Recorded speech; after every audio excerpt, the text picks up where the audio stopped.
sem grande surpresa, o apelo ao voto em António José Seguro depois de um resultado catastrófico de Catarina Martins. Vamos falar aqui com dois dos meus colegas jornalistas que fazem parte do habitual painel de campanha eleitoral, o Ricardo Costa e o Bernardo, a quem eu lançava um primeiro mote.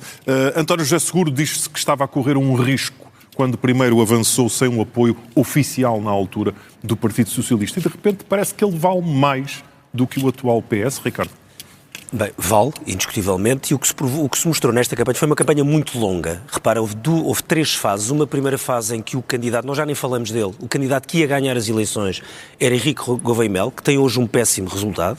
Depois passou-se a uma fase em que quem ia ganhar estas eleições era Luís Marques Mendes, que teve hoje um resultado catastrófico para ele e para o partido que o apoia, neste caso, para o PSD. E depois houve uma terceira fase da campanha em que ficaram basicamente 3 candidatos. Isto esquecendo os partidos de esquerda, que hoje estão completamente enterrados, LIVRE, PCP e Bloco, que tem uma figura distinta. Ricardo, dá-me só um segundo, até porque isto pode ajudar-te a continuar. Vamos ouvir o José Luís Carneiro, o líder do Partido Socialista. O grande vencedor da noite é um candidato naturalmente suprapartidário, mas naturalmente que o Partido Socialista vive com muita alegria as suas bases por todo o país, com muita alegria este momento especial da nossa vida democrática. António José Seguro é o grande vencedor desta noite eleitoral por razões bem importantes. A primeira pela atitude e pelo seu comportamento no decurso da campanha eleitoral. Ele mostrou, em primeiro lugar, elevação, respeito pelos adversários, valorização do pluralismo político que se vive nas campanhas eleitorais e, em circunstância alguma, reagiu às múltiplas provocações que recebeu dos seus adversários. Grande sentido de Estado e de elevação institucional. Ganhou ainda também pelo facto de ter colocado as prioridades certas, as prioridades que servem as pessoas.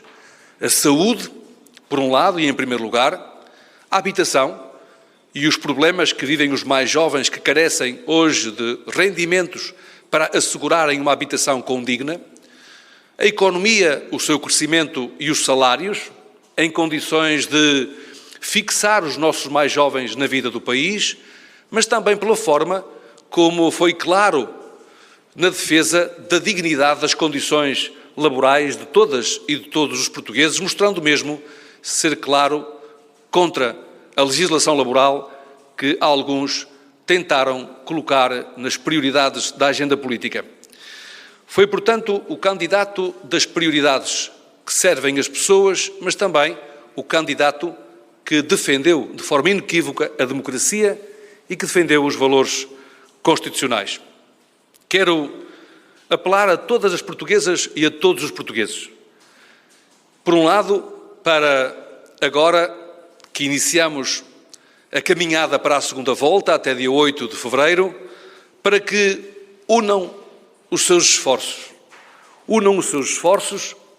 na candidatura do António José Seguro.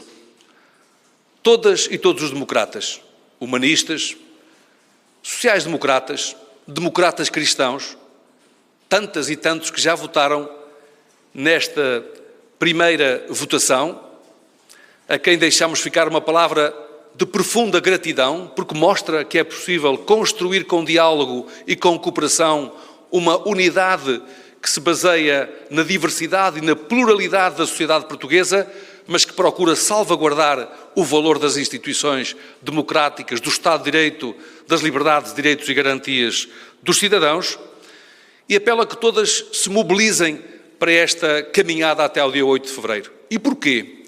Porque aquilo que está em causa é muito relevante. Porque de um lado temos uma visão democrática, do outro temos uma visão com tendências autocráticas. De um lado temos a ponderação e o equilíbrio, do outro temos a convulsão, o desequilíbrio e mesmo a disrupção e a vontade de romper com conquistas fundamentais que desde 76 até hoje transformaram as nossas condições de vida para melhor.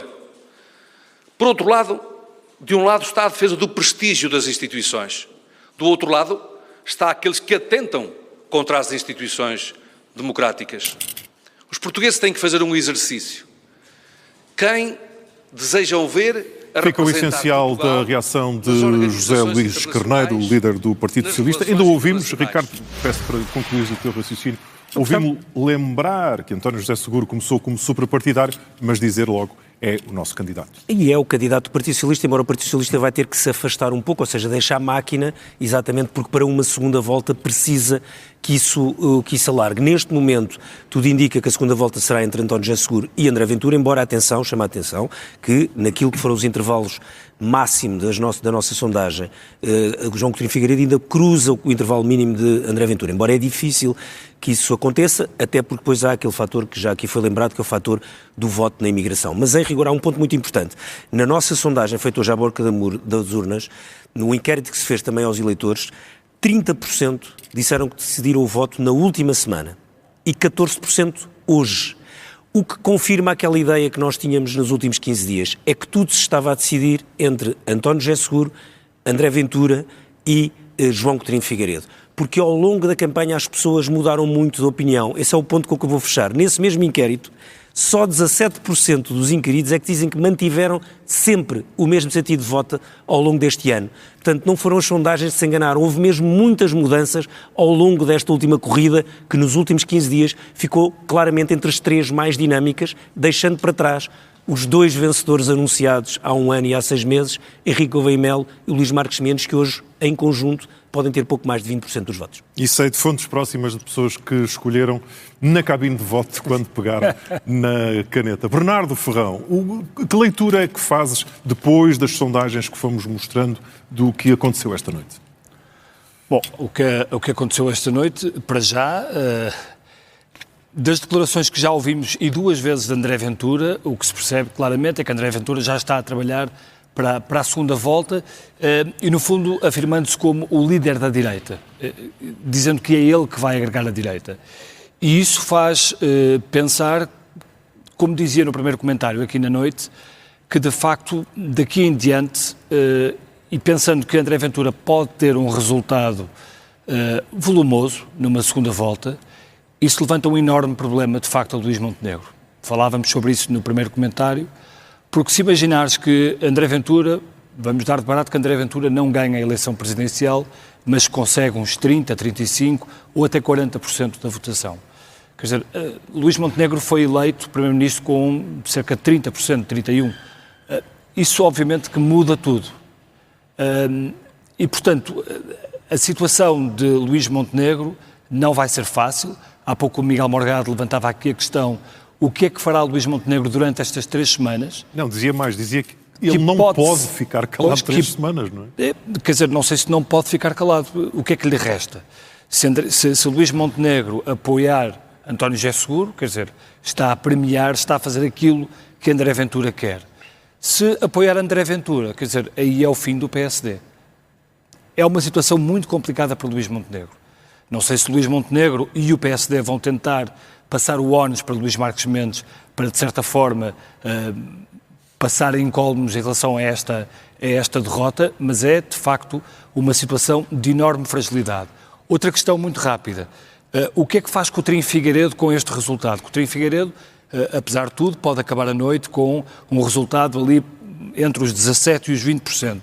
Se pensarmos que a Iniciativa Liberal teve 5% nas legislativas, o que é que faz Coutinho Figueiredo com este valor e com este resultado que, de facto, o país lhe deu?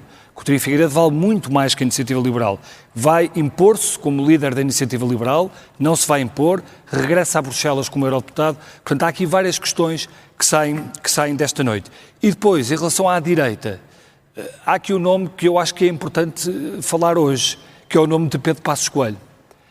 Será que Pedro Passos Coelho, com a força que André Ventura está a conseguir, Pedro Passos Coelho ainda tem hipótese de poder aparecer num futuro próximo para poder ele sim tentar agregar à direita, já que tantos o veem como o verdadeiro agregador da direita? Portanto, há várias questões que se colocam a partir de agora. Agora, há aqui uma questão fundamental, que é: a André Ventura saiu o melhor adversário possível. E ele hoje já começou a dizer isto, que é, querem o socialismo de volta, isto não pode ser melhor para o discurso que André Ventura precisava para uma segunda volta.